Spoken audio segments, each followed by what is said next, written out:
Good afternoon, class. Myself Dr. Bhanu, and today is my lecture on Shigella. Let's get started.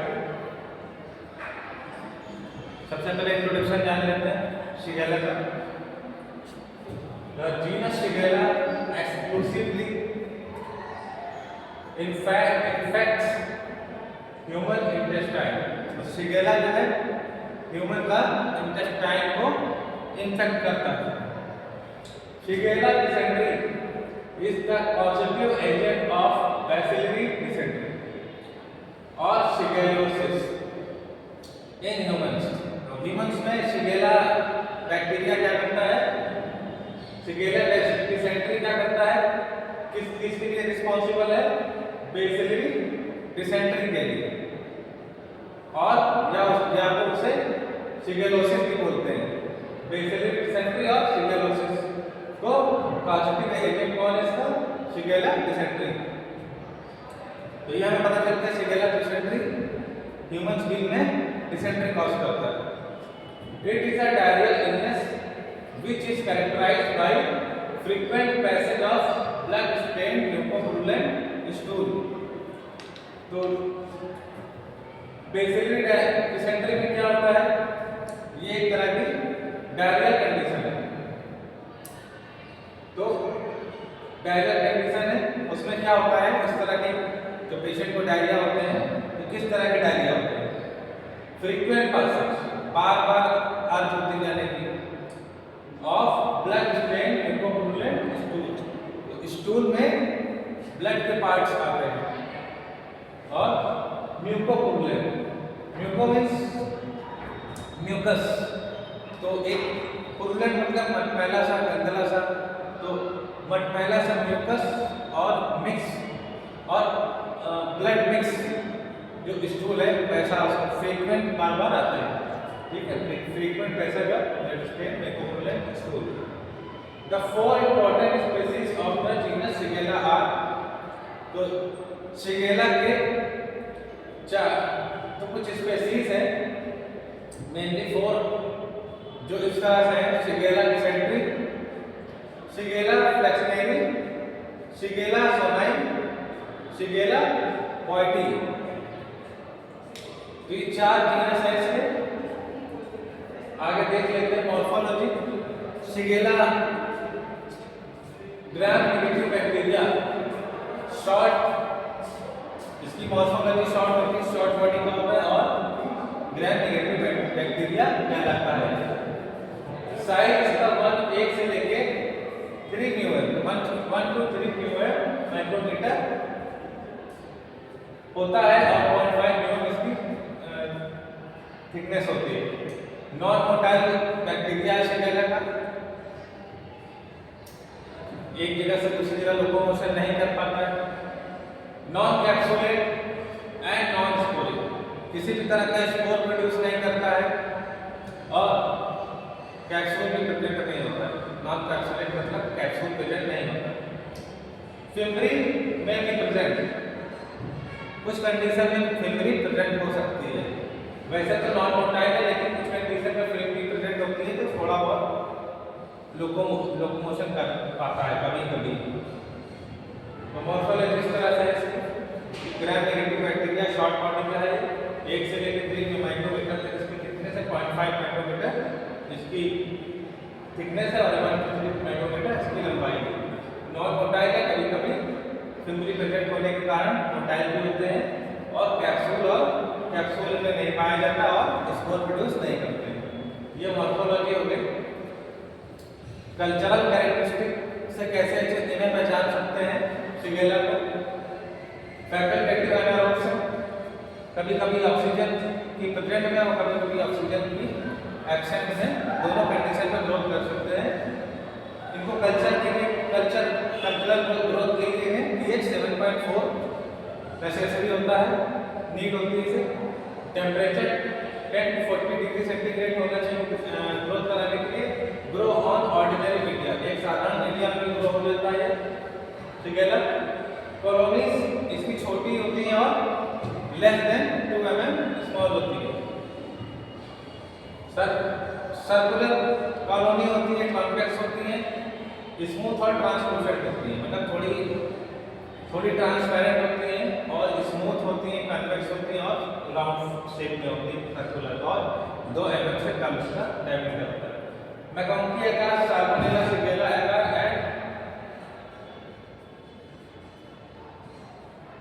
BCA colourless except Shigella sonnei को छोड़ के उसमें colourless पाया जाता है। BCA में कलरलेस पाया था, बाकी में Wilson and Clair pH medium में ग्रोथ इनहिबिटेड दिखाई पड़ती है, ग्रोथ नहीं दिखाई पड़ती इस मीडियम में। ऐसा सगार में साल्मोनेला आपको ऐसा कल्चर देखने को मिलेगा, ठीक है। और शिगेला आपको ये कॉलोनी देखने मिलेगी, छोटी कॉलोनी रहती है इसकी। तो ये साल्मोनेला और शिगेला में इतना डिफरेंट है कल्चर में। रेजिस्टेंस इसकी देखें तो 56 डिग्री सेंटीग्रेड पे 1 घंटे तक बॉयल करने पर ये किल होता है। 1% फिनॉल में 30 मिनट तक रखने पे ये किल होता है। और वाटर एंड आइस, पानी में और बर्फ में 1 से 6 महीने तक सर्वाइव कर सकता है। और 1 से 6 हफ्ते 1 to 6 वीक्स ड्राइड स्टूल पे भी ये सर्वाइव कर सकता है। एसिडिक स्टूल में कुछ घंटे तक भी सर्वाइव कर लेता है।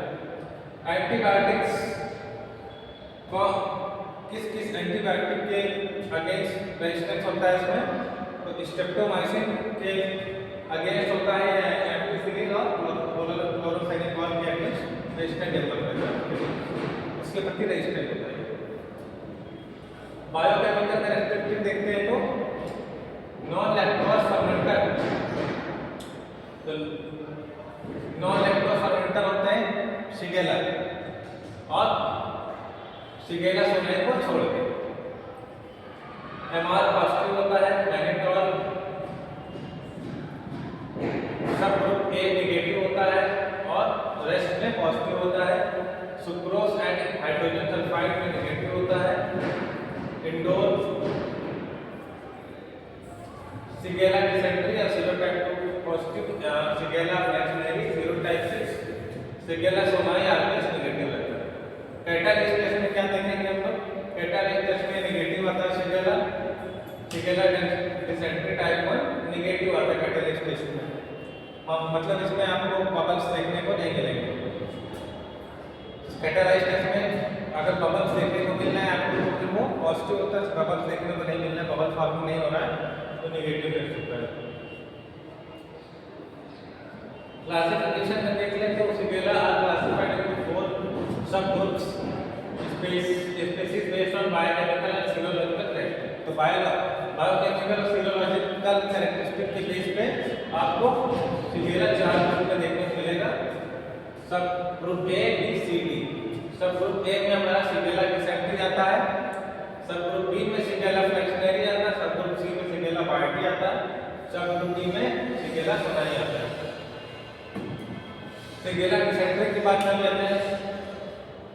इसके 12 सीरोटाइप्स हैं। मैनिटोल नेगेटिव होता है।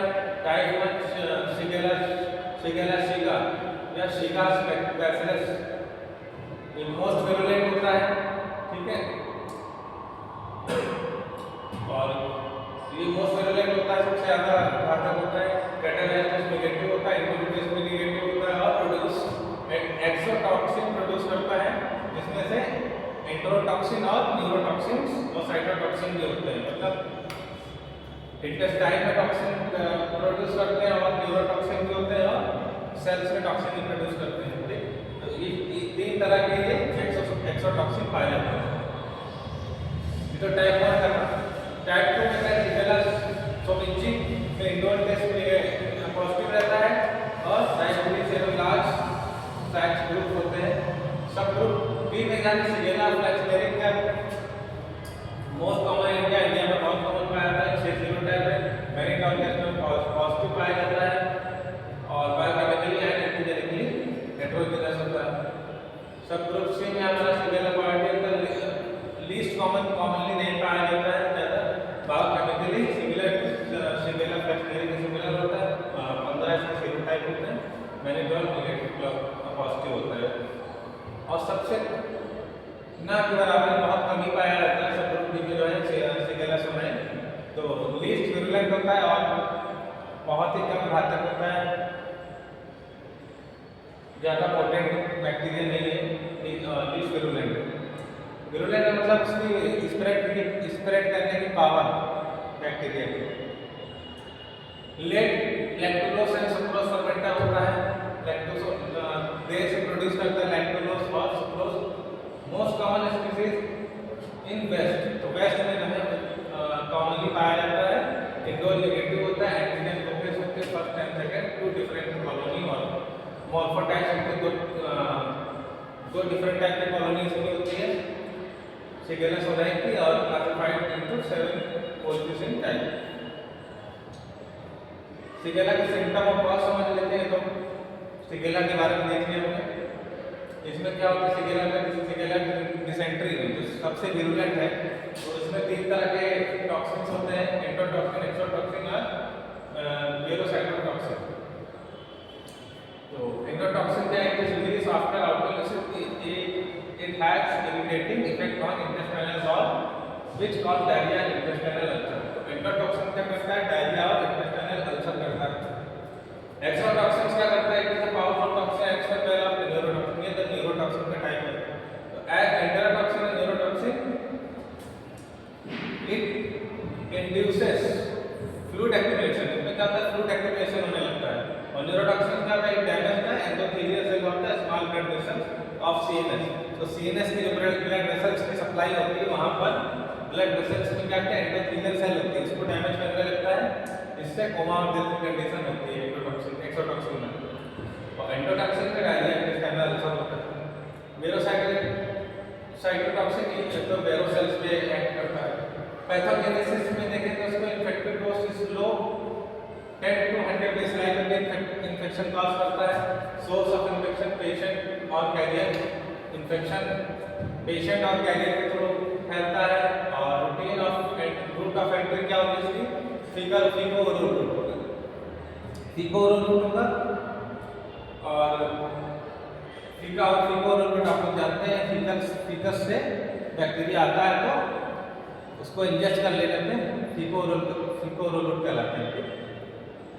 कंटामिनेटेड जैसे फीकल मटेरियल के कांटेक्ट में जैसे कोई फूड है तो उसे कंज्यूम करने से फीको ओरल रूट कहलाता है। साइट ऑफ इन्फेक्शन क्या है, इसकी लार्ज इंटेस्टाइन में मेनली जो है इंक्यूबेशन इसका होता है लेस देन 48 आवर्स, 48 मतलब घंटे, मतलब 2 घंटे के अंदर इसका ग्रोथ होने लगती है। और 1 से 7 दिन तक इसका इंक्यूबेशन पीरियड रहता है। मोड ऑफ ट्रांसमिशन क्या है इसका, फूड है, फिंगर है, फीसेस और flies.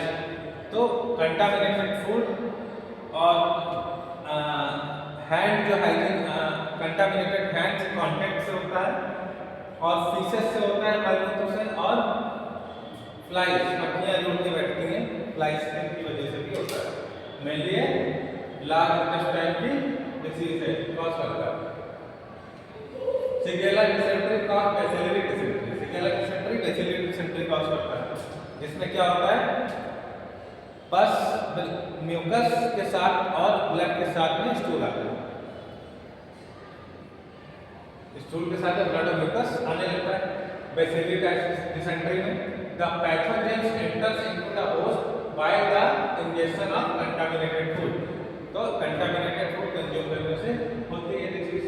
The bacillary reaches large intestine and adapt to the epithelial cell of villi, तो हमारे इंटेस्टाइन में विलाइस होती है जो एब्जॉर्प्शन का काम करती है, फूड एब्जॉर्प्शन का, उसके लार्ज इंटेस्टाइन के एपिथेलियल सेल की माइक्रोविलाई के साथ में एडेयर करता है, चिपक जाता है वहाँ पर, और वहाँ पर अपने टॉक्सिन प्रोड्यूस करता है which stimulates an inflammatory reaction cause extensive tissue destruction, और वहाँ पर टिश्यू का डिस्ट्रक्शन करता है while leads to necrosis of epithelial cell, जिसकी वजह से एपिथेलियल सेल्स का वहाँ पर नेक्रोसिस होने लगती है, उनका डिस्ट्रक्शन होने लगता है।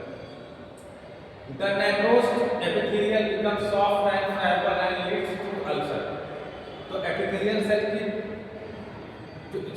सेल डेब्रिस होती है, उसकी सेल में नेक्रोसिस होने के बाद उसका सेल का जो डेड पार्ट है उसे सेल डेब्रिस बोलते हैं। तो सेल डेब्रिस क्या सॉफ्ट हो जाती है, ठीक है। जो नेक्रोस एपिथेलियल कमजोर हो गई था, जो सड़क जिसमें पैदा हो गई जिस एपिथेलियल सेल में, वो सॉफ्ट हो जाती है। सॉफ्ट होने के बाद फ्रेबल एंड लीड्स टू अल्सर, उसके बाद वो अल्सर कॉज करती है, एब्डोमिनल क्रैम्प शुरू हो जाते हैं, ठीक है। टिश्यू डिस्ट्रक्शन होगा तो एब्डोमिनल पेन शुरू हो जाएगा, ठीक। And pain cause by the destruction of the intestine, pain की वजह से इंटेस्टाइन में डिस्ट्रक्शन पैदा होगा। The degeneration of intestinal villi and local erosion cause bleeding. अब विलाई के डैमेज होने से क्या होता है, वहां पर ब्लीडिंग शुरू हो जाती है, ठीक। Heavy mucus secretion blood in acidic acid, तो जब वहां पर अल्सर फॉर्म हो जाता है लार्ज इंटेस्टाइन में, तो वहां पर म्यूकस और ब्लड मिक्स होकर डिसेंट्री स्टूल के साथ फ्रीक्वेंट बार बार आने लगता है, तो उसे एसिडिक डिसेंट्री बोलते हैं।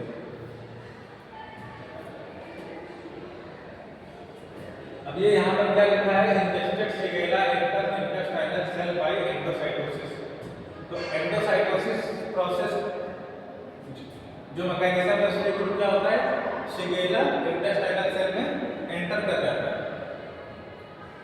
ये आपको शिगेला दिख रहा है इंटेस्टाइनल सेल में, ये एपिथेलियल सेल है, ये और आपको फिंगर लाइक जो स्ट्रक्चर दिख रहा है वो विलाई है।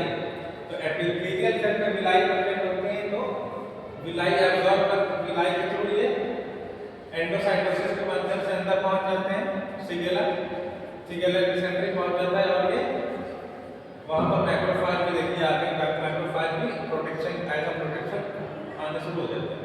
सेकंड पिक्चर में क्या दिख रहा है, Shigella escape from the endocytic vesicles. अब ये एंडोसाइटिक एक वेसिकल के अंदर प्रेजेंट रहता है Shigella. Shigella escape from the endocytic vesicles and multiply inside the cell. तो शिगेला वहां अपनी जो वेसिकल है वहां से निकल जाता है बाहर, और सेल के अंदर क्या करता है, मल्टीप्लिकेशन स्टार्ट कर देता है, प्रोटेक्टेड फ्रॉम मैक्रोफाजेस, जो मैक्रोफाजेस से उसकी बैक्टीरिया की प्रोटेक्शन करते हैं। थर्ड पिक्चर में Shigella invade neighbouring cells. Shigella आसपास की जो एपिथेलियल सेल है वहां पर भी स्प्रेड हो रहा है। और लास्ट फोर्थ फिगर में देख रहे हैं हम mucosal abscess form as a cell die. अब ये सेल डाई हो गई, ये एपिथेलियल सेल डाई हो गई, नेक्रोसिस फॉर्म हो गया इसमें, as a cell die causing diarrhoea with blood. अब यही इसका सेल डेब्रिस और यही सेल डेब्रिस ब्लड के साथ बाहर आएगा स्टूल के साथ, जो डायरिया कॉज करेगा ब्लड और म्यूकस के साथ, जिसकी वजह से एब्डोमिनल मसल्स लार्ज इंटेस्टाइन में नेक्रोसिस होगी एपिथेलियल सेल में, जिससे मरोड़ पड़ेंगे, तो ठीक, जिससे वो एब्डोमिनल क्रैकिंग स्टार्ट होने लगेगी, ठीक। तो ये है mechanism of Shigella infection causing diarrhoea. Clinical manifestation देख लेते हैं। Frequent passage of loose scanty faeces containing blood and mucus. तो इसमें क्या होता है कि कंप्लेन क्या रहती है पेशेंट की, ब्लड और म्यूकस के साथ में स्कैंटी फीसेस, इसमें से एक फाउली स्मेल आती है, ठीक है, फीकल स्मेल आती है, फाउली स्मेल आती है, और लूज होती है, जो स्टूल का स्ट्रक्चर होता है लूज रहता है, लूज फॉर्म में। एब्डोमिनल क्रैम्प प्रेजेंट होते हैं एंड टिनेसनेस प्रेजेंट होती है, स्प्रेडिंग ऑफ डेफिकेट। उसके पेट में खिंचाव होता है और क्रैम्प्स पड़ते हैं, ठीक। और फीवर और वोमिटिंग, बुखार और वोमिटिंग की दिक्कत होती है, ये सिम्टम है। हीमोलिटिक यूरेमिक सिंड्रोम की हीमोलिटिक यूरेमिक सिंड्रोम इस तरह ये भी प्रेजेंट होता है। हीमोलिटिक यूरेमिक सिंड्रोम इसमें क्या होता है, it is a condition caused by the abnormal distribution of red blood. तो रेड ब्लड सेल्स की डिफ्रेक्शन एब्नॉर्मली होने लगती है, जिससे क्या होता है, हीमोलिटिक यूरेमिक सिंड्रोम भी होता है। क्या टेस्ट कराने होते हैं स्पेसिमेन में? Fresh stool is collected.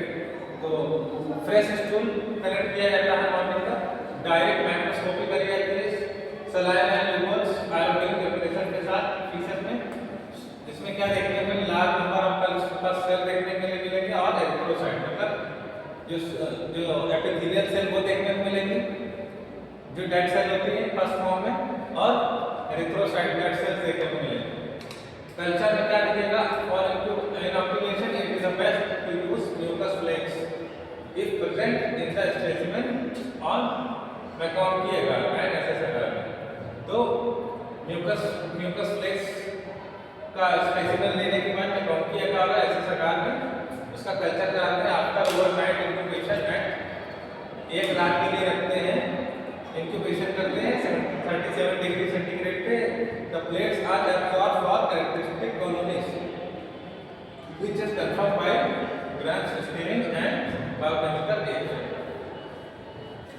Serotype identification confirm by slide agglutination. अगर स्लाइड पे एग्लूटिनेशन टेस्ट करने से पॉलीवैलेंट एंड मोनोवैलेंट सेरा में करके देखते हैं जब ट्यूब एग्लूटिनेशन इज डाउटफुल। अगर ट्यूब में एग्लूटिनेशन डाउटफुल है तो boil 1 hour 100 degree centigrade and prepare for agglutination. If masking is present tube application is saline mercuric iodide solution McConkie mercaptan। serology और epidemiology, तो serology और epidemiology में देखा जाएगा इसको, और एप्लीकेशन देखने के बाद भी पता चलता है। डीएनए कॉलोनी हाइब्रिडाइजेशन में इसमें भी हम लोग देख सकते हैं DNA probe directed against virus plasmid embryos virulence with PCR primer detected against plasmid encoded virulence in problems living person dead cell plasmids stability latest particle application clinical sample और ELISA clinical sample। तो DNA colony hybridisation check होगा, PCR होगा और latest particle application होगा, ELISA में हमें diagnosis में देखने को मिल जाएगा सिग्नल। ट्रीटमेंट के लिए क्या होता है? कॉम्प्लिकेटेड सिगेलोसिस में क्या होता है? सिगेलोसिस मतलब bacillary dysentery is a self limited condition that usually recovers spontaneously. तो अनकॉम्प्लिकेटेड सिगेलोसिस में क्या होता है? अपने आप मिल जाती है, वो सेल्फ लिमिटेड होती है कंडीशन दैट यूजुअली रिकवर्स, जो कभी-कभी अपने आप रिकवर हो जाती है। इन एक्यूट केस में क्या होता है? ओआरएस केवल चलाते हैं, ठीक है, oral recondition therapy. In all severe cases of condition severe होने पे एंटीबायोटिक की हेल्प लेनी पड़ती है। तो एंटीबायोटिक स्टार्ट करी जाती है। एंटीबायोटिक स्टार्ट होगी तो सेंसिटिविटी टेस्ट कराने के बाद many states are sensitive to nalidixic acid and oxacin. तो बहुत सी स्ट्रेन है सिगेला की, कई स्ट्रेन है, वो ज़्यादातर स्ट्रेन नैलिक्सिक एसिड और नॉफ्लॉक्सासिन के प्रति सेंसिटिव होते हैं, मतलब ये एंटीबायोटिक हम चला सकते हैं सिगेलोसिस में। प्रिकॉशन के लिए, तो precaution for Shigella are same as that of any food and waterborne disease. जैसे इसमें प्रिकॉशन वही है जो हर वाटरबोर्न डिसीज में होता है, चाहे टाइफाइड हो, चाहे कॉलरा, वही कंटामिनेटेड वाटर फूड सभी में। तो wash your hands, hand hygiene का ध्यान रखना होता है। Wash your hand properly after बॉबल movement. तो शौच जाने के बाद में हाथ को अच्छे से डिसइंफेक्टेंट से और हाथ को अच्छे से हाइजीन कर लेना होता है। इससे सैनिटाइजेशन प्रॉपर ना होने की वजह से प्रॉब्लम होती है, तो सैनिटाइज में रहना है। Ensure that the water that you drink is clean and the fruits and vegetables are fresh। तो सब्जियां और फल और सब्जियों को देखना होता है वो ताजी हो, ठीक है, और वाटर जो पी रहे हो वो साफ हो। Ensure products such as milk, chicken and fish that have a higher tendency to spoil must be kept at proper temperature and temperature। तो मिल्क, चिकन या नॉनवेज या एनिमल प्रोडक्ट जितने हैं ये सब एनिमल प्रोडक्ट जो है इससे क्या होता है, या तो प्रॉपर कुक हो या अच्छे से रेफ्रिजरेट करके रखा हो। ये प्रिकॉशन है। और जो शिगेला डाउट हो कि हाँ पेशेंट शिगेला से अफेक्टेड है, a person who has severe diarrhoea, तो उसको क्या होगा, डायरिया होगा। 20 बॉबल मोमेंट इन अ डे, एक दिन में 20 बार अगर शौच के लिए जा रहा है तो, और तो शिगेला हो सकता है। If child develop bloody diarrhoea में ब्लड आ रहा है तो वो भी शिगेला हो सकता है। और वेट लॉस हो रहा है, डिहाइड्रेशन की कंडीशन है तो भी शिगेला हो सकता है। If the infected person is running a fever, अगर 108 डिग्री फीवर है, 108 डिग्री या उससे ज़्यादा फीवर है तो मतलब शिगेलोसिस की प्रॉब्लम हो सकती है। तो ये प्रिकॉशन है। और हमारा आज का लेक्चर इसी के साथ यहाँ पर एंड होता है। Thank you.